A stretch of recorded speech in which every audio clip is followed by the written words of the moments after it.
You actually own a lighthouse? Yep. Some of the houses out on the islands are accessible only by boat. This is Virgil from the here, south. and he I lives... love this guy. This might be the world's largest fly trap. I met these guys. I'll show you the rest of these guys later. And they are frying fish right now. Is it fair to say that this is a drinking town with a fishing problem? If you're driving, there's no way to reach it other than going through Canada. Why isn't this part of Canada? Rockhopper here, and today we're going to visit a tiny and remote enclave beside a very large lake up here that should have been maybe part of Canada, but instead is part of the United States. I headed through Manitoba, Canada to get to a tiny piece of the US that most people haven't even heard of. It's in Minnesota and is entirely surrounded by Canada, a most curious town called Northwest Angle. It's hard to find and harder to access. You really have to want to get there. So where do you think the most northerly point in the lower 48 is? It's not what you might be thinking. It's actually here at Northwest Angle, Minnesota. When you get here to Northwest Angle, get on the phone and tell customs you've arrived. This is Virgil From the here, south. and he I lives... love this guy. Yeah, he lives in the area here. Yes. And How's it going? Yeah, good. How are you doing today? Lord, come on. All right, we're gonna go for a little ride on the boat here and get a few shots of the lake, I guess, eh? Yes. We're gonna take off now.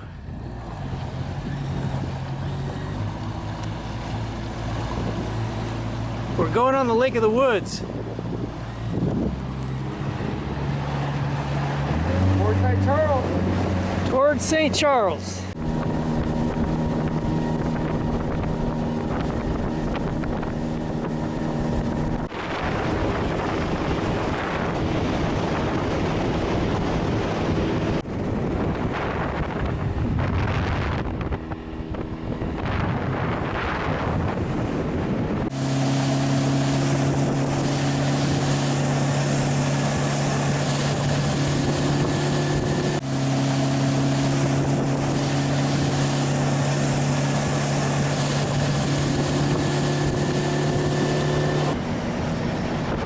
Coming into Fort St. Charles. We're gonna have a little look here. Go for it. And this is part of the United States, right, Virgil?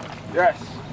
Okay, so we're United States. we're still in the United States here. United States. Okay, we're on land here, and we're gonna have a little look around Fort St. Charles. And Virgil's gonna lead the way. I ain't got nothing to say about this one. Okay. Virgil's actually from Canada. Yeah. What part of Canada? I don't know. But apparently I took you here. You're American, right? Yeah. Yeah. And you don't know about this? No, I never been here Really? before. This is the farthest north you can go in United States. Oh, I knew about that. Look, there's no camping. I don't know about that. This is the property protected by USA and Canadian. There you go. Welcome to Fort St. Charles. Let's check it out. We're coming into the fort here. I'm here with Joe, and he's a resident of this place for 35 years, and he's going to give us some real interesting information about this region. So Fort St. Charles was 1732. There was 21 people that were trying to find the Western Sea. That was their goal. They came up here, and probably like any movie, there was two characters that were real prevalent. Le Vérandre was an explorer, and this was the first time his son led an expedition. And there was a Jesuit priest from France. He came up, Father Alanu.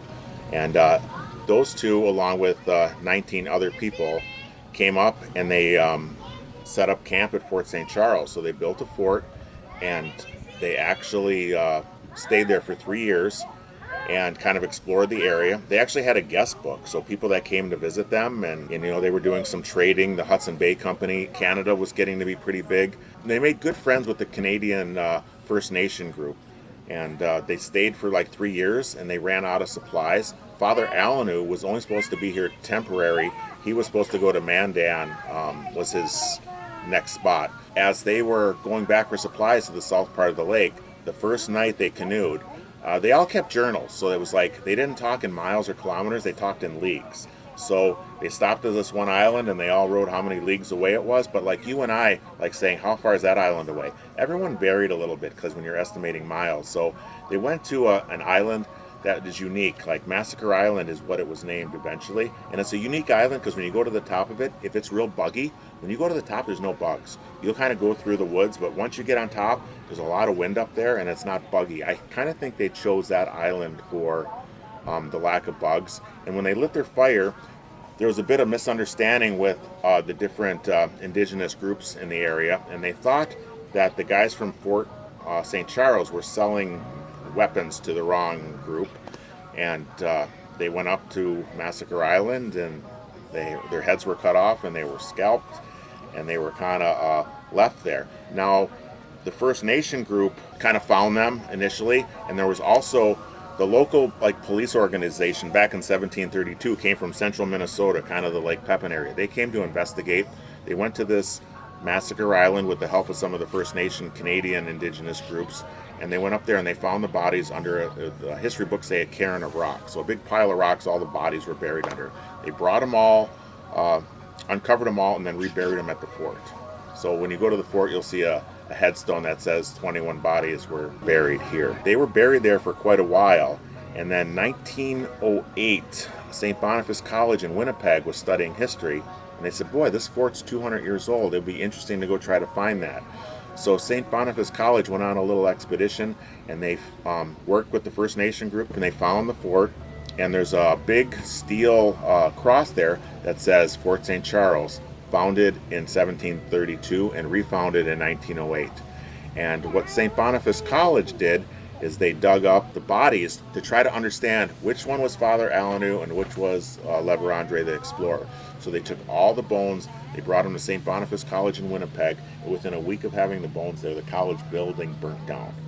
And so is it a coincidence or not a coincidence? Again, that's part of the conspiracy theories with everything. And so St. Boniface College felt terrible. So they took what was left of the bones and ashes and they put them in a glass box that are on display today. And in St. Boniface's cemetery, they have a full-size statue of Father Alanu and Le Verandre in the cemetery. It's kind of unique. People go visit it because they're life-size. Virgil just told me that this is actually This is the furthest north you can go in the contiguous USA. Everybody thinks it's the buoy back there. Yeah, right? everybody thinks the buoy back there, but this is the furthest you can go in the contiguous USA. Right here, and this is where we're at. Yeah. Tell me about this, Virgil. What is this stuff right over here? We're in Fort St. Charles, and there's supposed to be like bodies right here. I don't know if it's, I don't know, but my Ojibwe belief is we beheaded them. So Virgil's Ojibwe, and he says there's bodies buried in here And we beheaded them. that were beheaded by the Ojibwe back in, what, like 1700s, 1800s? wow. So let's have a look in Go for here. it, man. Says we're allowed to have a look in there. And looks like some sort of little church, maybe? Yeah, something like that. And I don't know what this place is. I gotta take one of these pamphlets with me, I think. Dude, what do you think is buried in that thing?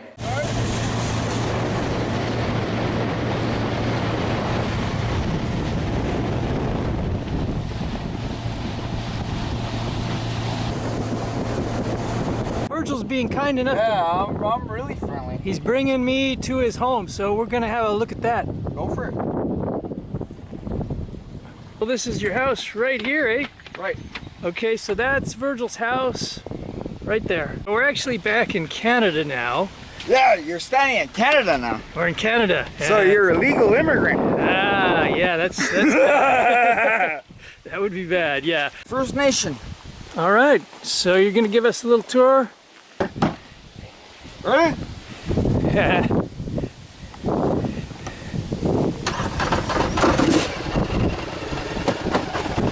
We're in Canada. We're in Canada.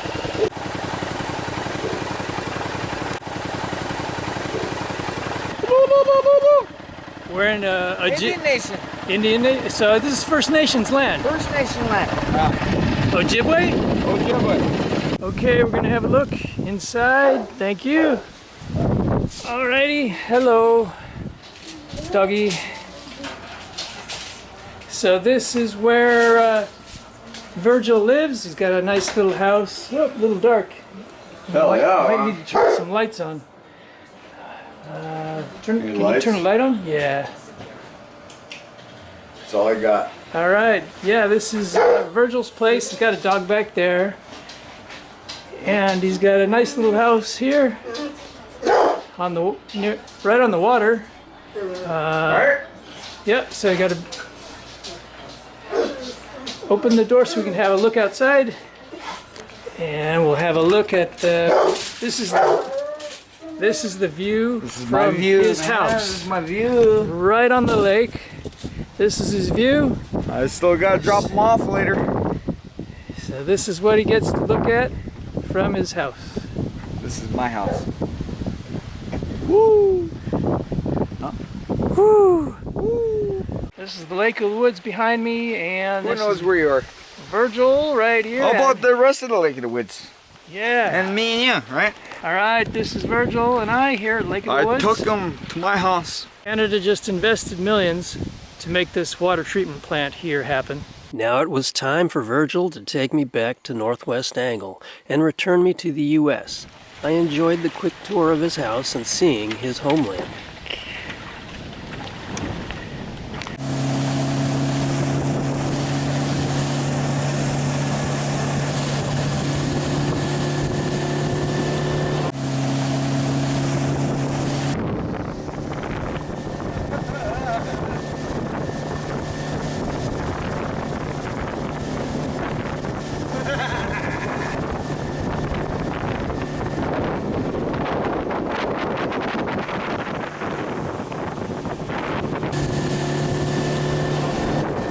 Came through a narrow slot right through those reeds.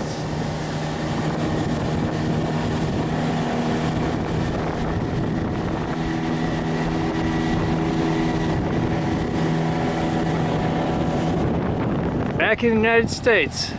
All right, we're coming back into Northwest Angle in Minnesota. It took you to Fort St. Charles, huh? Yeah, thanks, yeah, bro. man. I appreciate that, man. See you later, bro. Thanks, man.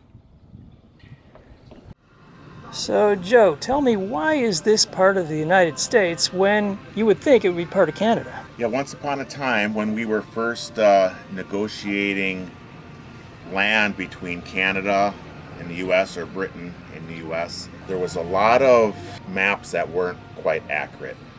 One of the statements was find the northwest portion of Lake of the Woods.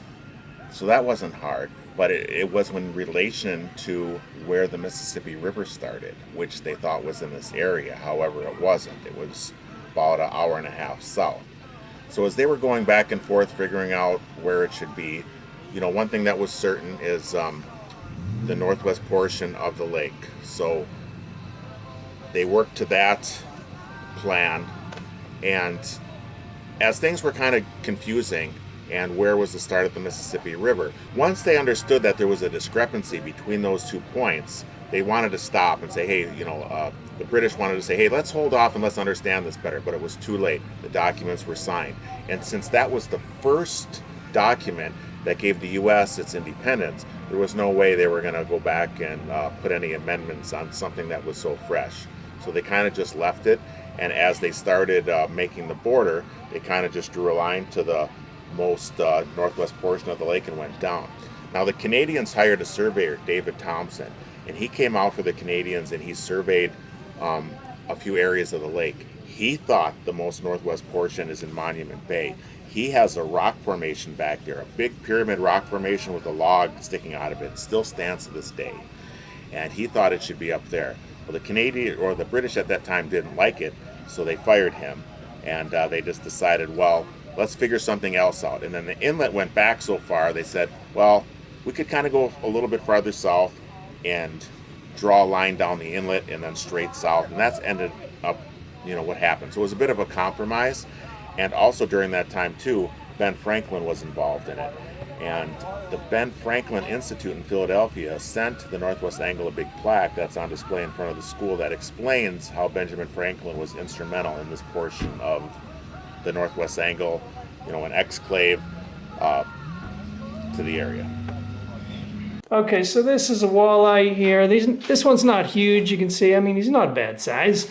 And this one's also a walleye. And these guys here are saugers. I met these guys. I'll show you the rest of these guys later. So a bunch of guys here at the lake, and they are frying fish right now. Looking good. It is looking good.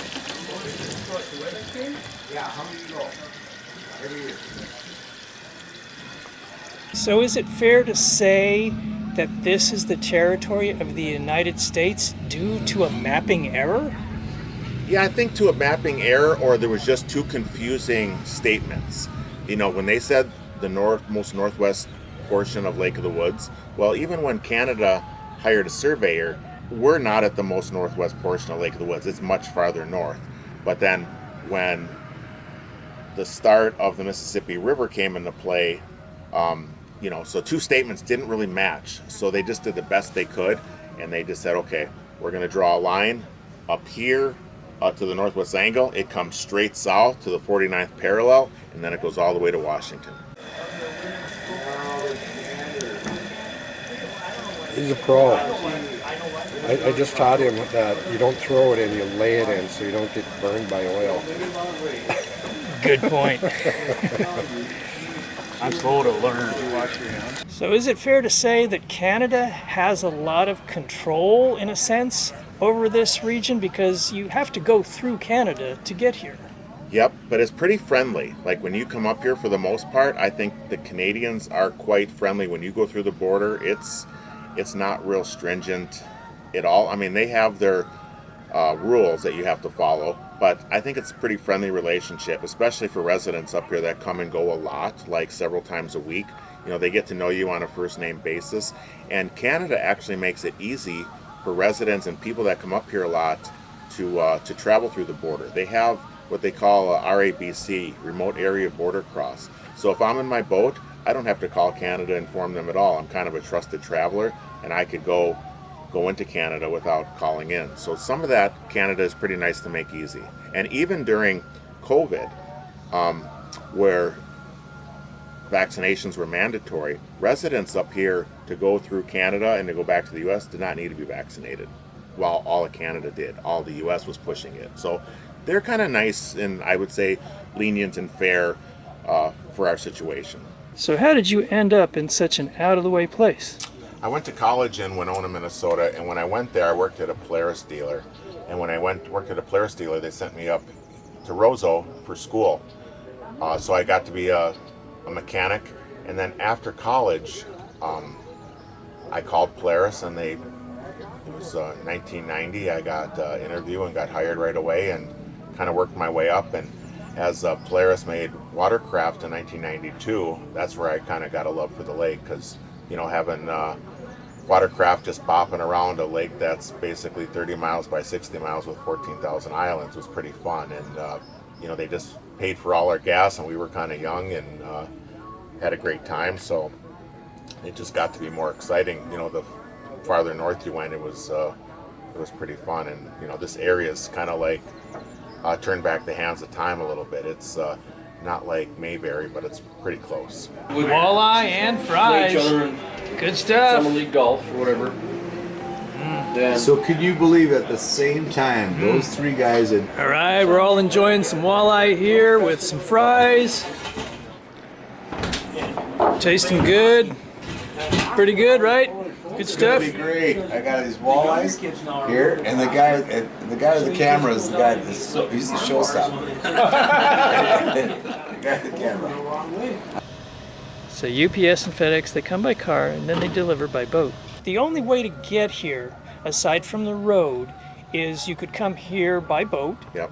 Or in the winter, when the lake is frozen, you could come up through with a snowmobile. Yep, Or correct. So those are your avenues to get here. Yep, and there's also seaplanes are pretty big to come up here. Like one of the resorts on Oak Island, Sunset Lodge, and sometimes they have 9 seaplanes. The weather station on Flag Island is a aviation weather station, so it helps planes that want to land here. And they even have winter, like they have ice roads all over the place. They have an ice road that goes from here to Kenora, so it's a 60-mile ice road that the Canadian government does, and we have probably a 20-mile ice road here that covers all the resorts and the islands locally here. As it is considered pretty darn remote, I've noticed out on the islands in the lake, there are quite a few houses that look like they're only accessible by boat. Would that be accurate? Yeah. Everything. Island living is pretty tough living because you got to pack in and out everything. It's like going camping every day. You have to bring your stuff out there and bring stuff back. And if you have a well or don't have a well, you have to haul water. Sometimes you got to pump water out of the lake and filter it. And it's definitely more challenging living. It's gotten better over the years. In the 1970s, actually, power was brought out here.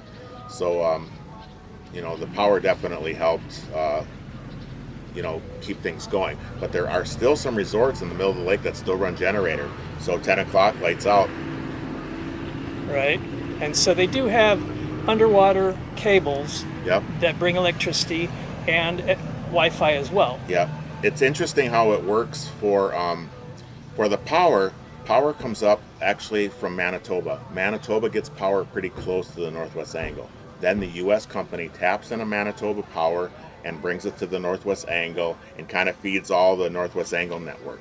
Then the First Nation group that live on the north side of the northwest angle actually get their power from the U.S. lines. So it's interesting. So the U.S. gets their power from Canada, and the Canadians get their power from the U.S. through Canada, if that makes sense.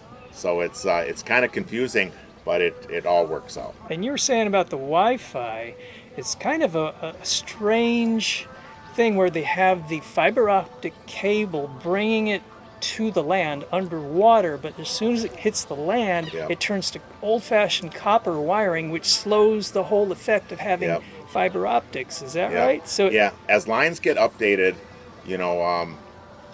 that's kind of a tough deal because it's really easy to lay line in the lake. They have big barges with reels on it, and they just back up, and they could lay, within a week they could lay fiber optic line all over the place.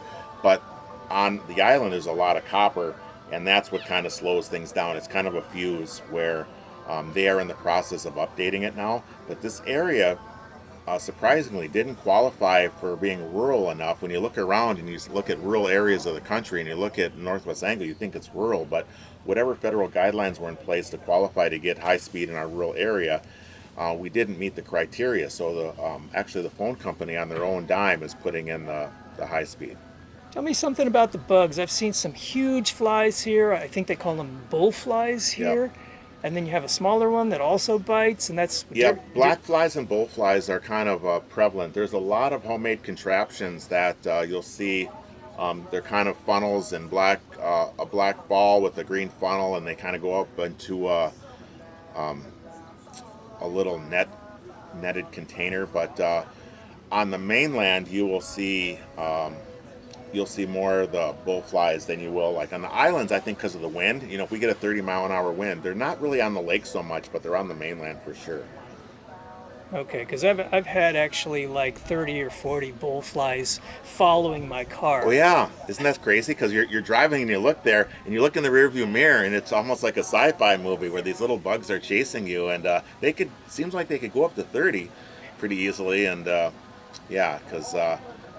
annoying for sure. But Yeah. I think nature kind of counters itself because, once you start seeing the bull flies, then, we have a couple different breeds of dragonflies. And so the big dragonflies come out then too, and they kind of, counter each other. It seems like nature brings out the bull flies, and then it gets countered with some big dragonflies. And, between dragonflies, bats, and birds hatching, I think nature puts itself in check. But there's probably a week where the bull flies have a little bit of a lead.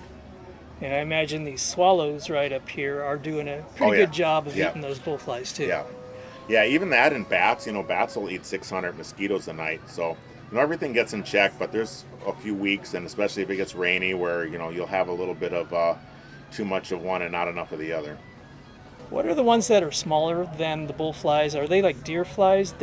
Most people call them black flies here. Well, there's Yeah. another one that's a small black fly. It looks like a regular fly, but they can actually bite through, as Horsefly? I found out. They can bite through your socks, I found out.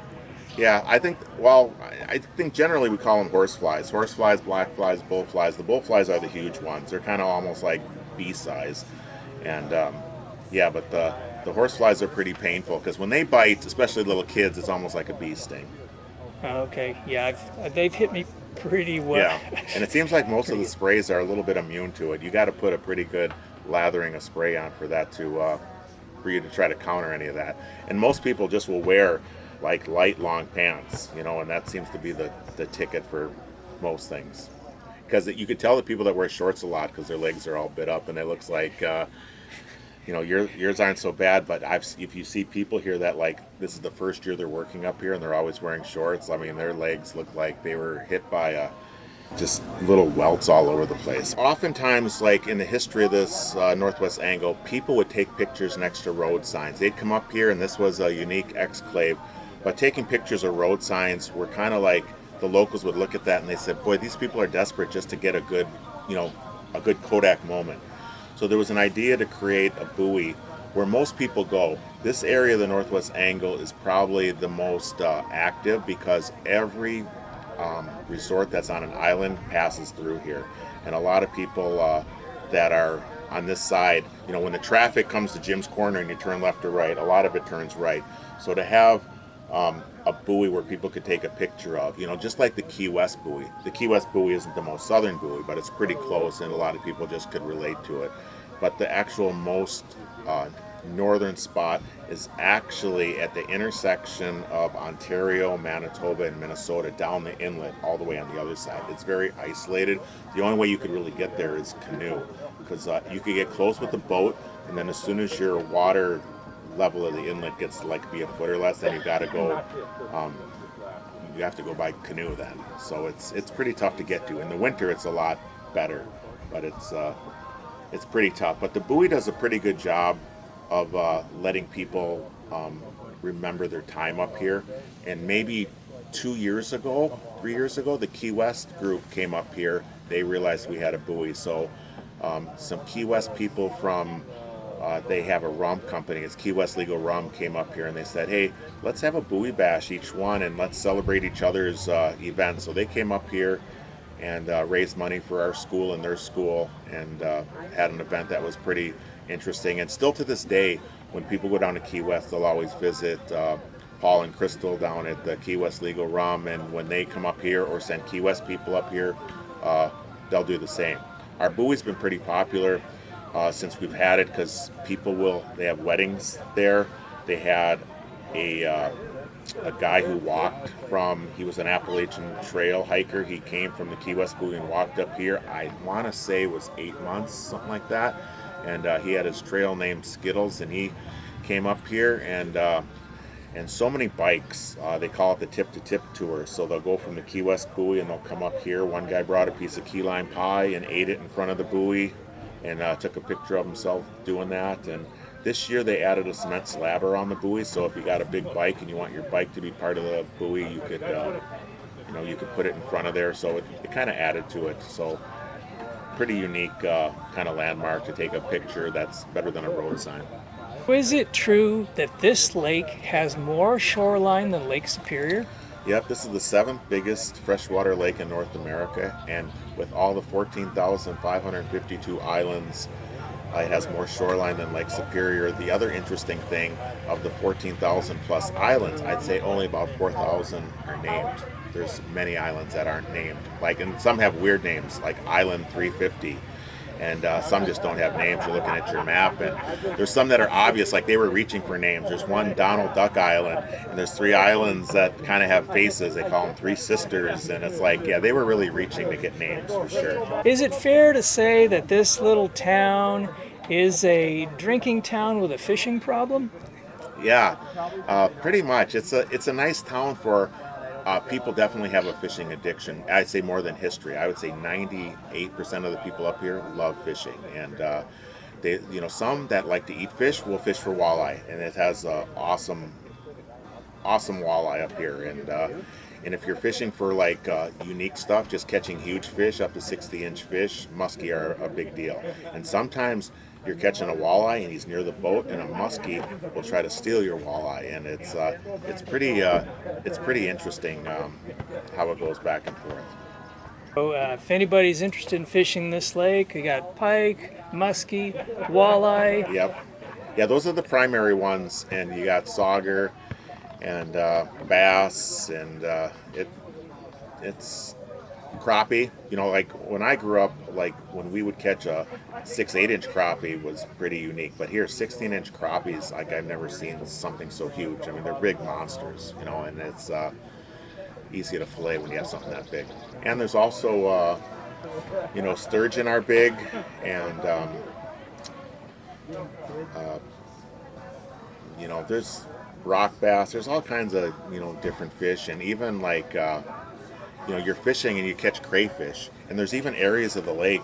You know, the deepest part of the lake is 225 feet deep, and it's pretty deep. I'd say for the most part, the lake averages like 40 to 60 feet deep, but there's some pretty deep spots of the lake. But as you get farther north, it's pretty clear water, and there's a lot of waterfalls. There's there's 5 old POW camps from World War II where actually England asked Canada to house German POWs, and the German POWs actually didn't have it so bad. They had to cut 3/4 of a cord of wood a day, and that was it. And then they actually got paid, and they could buy stuff out of the Hudson Bay catalog. And like one of my favorite POW stories is one POW had a bad tooth. He had to go to Kenora to get his tooth fixed. And while he was getting his tooth fixed, the guards went to the bar and had a little too much to drink. So when he got done with his tooth and walked back to the boat, the guards kind of weren't walking straight. So he had to put their rifles on his back, bring the guards to the boat, and he drove them back to camp. So that's, you know, you hear horror stories on POW camps, but it really wasn't like that. A lot of the POWs that went back to Germany, a lot of them came back. Like there was a Lieberworth. He was one character that you could you see a lot about, where he went back to Germany and he came back here to raise a family because he loved the lake so much. So, and you know, they actually had a pretty interesting life. Like they didn't have dogs, but they had pet bears. You see a lot of old pictures where POWs had pet bears, and they would rather feed the bear than themselves because you know, give the bear a little bit and he'll come back tomorrow. Kind of is like that today with garbage. You know, leave a little garbage out, and the bear will be in it today, and then he'll come back tomorrow looking to see if you have any more. So they would make these bears essentially pets. Yep. Just Yep. And they actually named them. And when you look at some of the old POW stories, there's actually, you'll see a bear in there that's just sitting there that looks like a dog. That's a bear. Yeah, it's kind of it's a good story because basically, in a sense, bears kind of are just like huge, shaggy dogs. I mean, they're really not interested in people that much. They just want the food. Yeah. And a lot of cabin owners have signs that say, "Don't pet the fluffy dogs." You know, so, you know, bears aren't really, I've never really, you know, you hear about grizzly stories, but oftentimes if you're in the woods and you see a bear, he's turning the other way. He's not, you know, really aggressive. I'm going to assume if you come between a mom and her cubs, it's a different story, but for the most part, if a bear hears you, it's out of there. You actually own a lighthouse?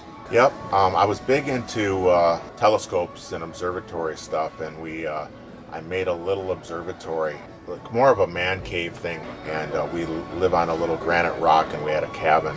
And then as I built the observatory, like you learn, a lot of trees were in the way, so I wanted to do something tall. And I thought, well, I'm going to do a tall observatory. And I thought, you know, that might be considered ugly and neighbors won't like it. So I thought I'm going to do something nautical. So we did a lighthouse. So the lighthouse is 50 feet tall, and it's like 24 by 24 at the bottom and 17 by 17 at the top. And it's we have a telescope up there that you can put it outside and it kind of beams into the computer, so who cares if it's 20 below or 40 below, it's out there on its own, and it's just a lot nicer to work with, because up here, the dark sky, you know, so much unique stuff to see. You know, a lot of people first time using a telescope like to see the rings of Saturn, and that's cool as a first night of looking stuff, but there's so much more stuff out there that's kind of just unique looking at. And if somebody wants to see this lighthouse, you actually give tours, right? Yep. A lot of people will come by and they think it's public, so we get a knock on the door. And if we're home, we don't have a problem giving tours. You know, we have a guest book, and if if we're home, we've given tours. People like as far as Europe have come there and checked it out. And I also give boat tours, and as part of my boat tour, if someone has a lighthouse interest, we'll bring them in there. So if somebody wants to get in touch with you to have a tour, how do they do that? www.lotw, like Lake of the Woods Tours.com is how people could reach me, and I do snowmobile tours and boat tours. We're going to the bar? Thank you for the money. Thank you for the mob money that you have. Hey, give it a kiss. Yeah. Are we, we are! Really? Did you really? What? Yeah. How big? Oh, look at all that! The cash ban. There we go. So, how big was it? Tell the camera how big your fish was, because it's 29 and a half. Oh. What? 23 and a quarter. yeah, fishermen's tell a lot of fish. Good fish. Let's go to the bar. Let's go to the bar. It'll cost me money to buy you. Get your money out, tight ass. Guys, gotta get me. Guys, get me in there. I need some change, guys. Neil, you got Hey, who's going to the bar? I did that last night again. Pull it No, out. I'm not talking to the better. We don't have dollars anymore. You want to go to the bar for a drink? I'm asking you because I know you probably would go to a bar for a drink. So where you go? Are you gonna go with me? Where are you gonna go? Let's go. Hey, Like to eat. Yeah. Brian's No, you can't YouTube keep views going. are going to be fucking like 500,000. All right. You ready to go? With these Yeah. celebrities that are All right. You want to go? Let's go. keeping track of. I'm the only sober guy here. Ed is. Look at him. Yeah. Look at the warden. Look at the warden. Ed, this back. Steve and I are in. All right. Well, Casey didn't know earlier that third voter. I was crowned the hot dish king at church. All right. Have the drinks at the bar. We're off the net. Finding good places, meeting good people, and having good times with them. Isn't that what life's all about? I hope you enjoyed exploring Northwest Angle in Minnesota and Lake of the Woods. Don't forget to give me a like on the video, share, and subscribe. Until next time, this is Rockhopper. I'll see ya.